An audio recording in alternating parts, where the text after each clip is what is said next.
Hi, to turn off camera shutter sound on your Samsung Galaxy A35 we got two ways.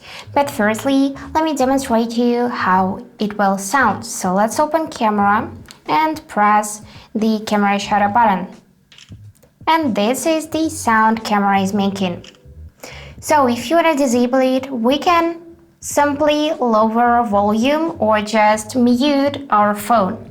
And for that we can just swipe down from the upper right corner to trigger control center, and now on top you can see this volume icon, and if you tap it once you will put your phone on a vibration. If you tap it again you will mute everything including camera shutter sound. So let's try this out. And yep, now there is no sound, but with this way you can miss important notifications and calls.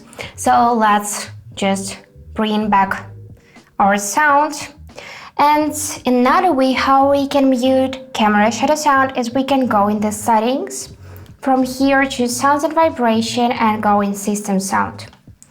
Here we cannot see the switcher for camera shutter unfortunately, but we can disable system sound at all. For that, just drag the slider left like that till you can see this line on the icon.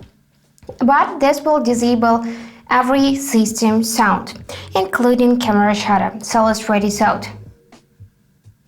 And yep, no sound. So that's it for today. If you enjoyed this video, please subscribe, like and comment, and I wish you all the best. Bye bye!